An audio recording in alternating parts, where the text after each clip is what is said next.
bernama Irene Rutasowu, Kristintiweri, Yasmin Soplanit, Yosina Tuhumena, dan Barbarina Mofu. Di sini kami akan menjelaskan tentang pencegahan terhadap risiko dan bahaya potensial yang terjadi di rumah sakit. Untuk itu selanjutnya materi yang akan dibawakan oleh teman kelompok kami. Pada teman kelompok kami saya persilakan. Baik, Ibu dosen, teman-teman, kita masuk pada yang pertama, yaitu potensi dan faktor bahaya biologi di rumah sakit. Pengertian potensi bahaya adalah sesuatu yang berpotensi menyebabkan terjadinya kerugian, kerusakan, cedera, sakit, kecelakaan, atau bahkan dapat mengakibatkan kematian yang berhubungan dengan proses dan sistem kerja. Pelajaran bahaya potensial kesehatan sangat tergantung dengan jenis pekerjaan yang dilakukan oleh pekerja di rumah sakit tersebut. Dapat juga terjadi suatu bahaya potensial kesehatan menyebabkan pajanan pada semua pekerja yang berada di tempat tersebut dan tidak hanya pekerjanya. Termasuk dalam kelompok biologis adalah virus, bakteri, jamur, dan parasit lainnya. Selain kelompok biologis di atas, terdapat juga bahaya biologis yang berasal dari serangga, tikus, dan binatang pengganggu lainnya.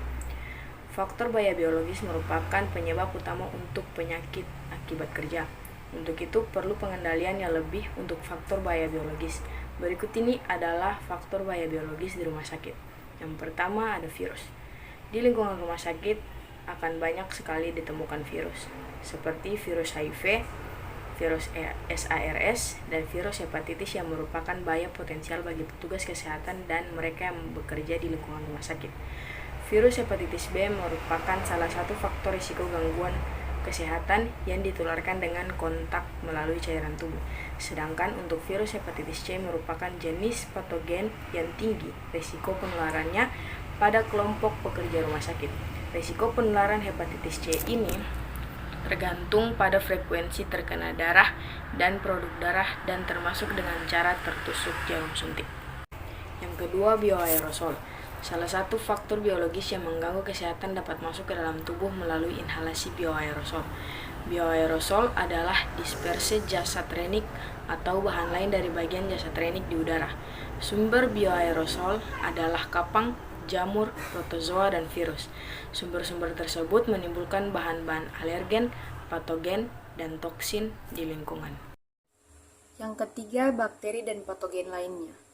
Petugas kesehatan dan pekerja lain di rumah sakit mempunyai risiko terinfeksi beberapa jenis bakteri dan patogen lainnya. Salah satunya adalah Mycobacterium tuberculosis.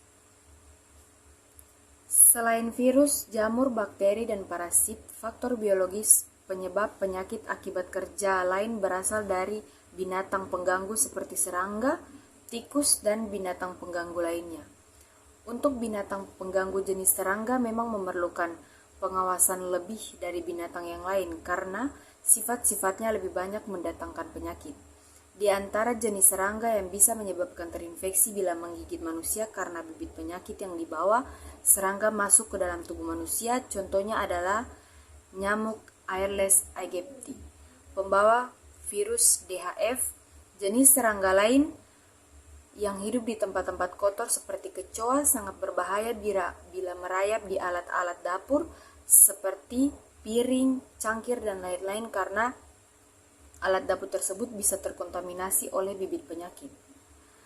Kemudian serangga yang suka hingga pada kotoran yang mengandung bibit penyakit lalu terbang dan hingga pada makanan yang menyebabkan makanan tersebut terkontaminasi bibit penyakit. Contohnya, lalat. Untuk pengendalian terhadap serangga, tikus, dan binatang pengganggu lainnya perlu dilakukan untuk mengurangi populasinya sehingga keberadaannya tidak menjadi vektor penularan penyakit.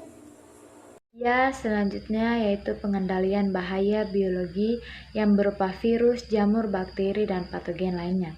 Dapat dilakukan dengan cara berikut. 1. Eliminasi. Eliminasi merupakan suatu pengendalian risiko yang bersifat permanen dan harus dicoba untuk diterapkan sebagai pilihan prioritas pertama. Yang kedua, substitusi. Pengendalian dengan substitusi dilakukan dengan cara mengganti bahan-bahan dan peralatan yang berbahaya dengan bahan-bahan dan peralatan yang kurang berbahaya atau yang lebih aman, sehingga pemaparan selalu dalam batas yang masih bisa diterima. Yang ketiga, rekayasa teknik. Pengendalian dengan rekayasa teknik dilakukan dengan cara merubah struktur objek kerja untuk mencapar potensi bahaya, misalnya dengan memisahkan tempat untuk membuang sampah sesuai dengan jenisnya, pemberian pengaman pada mesin, pemberian alat, dan bantu mekanik.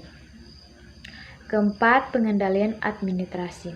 Pengendalian administrasi dilakukan dengan menyediakan suatu sistem kerja yang dapat mengurangi kemungkinan seseorang terpapar potensi bahaya.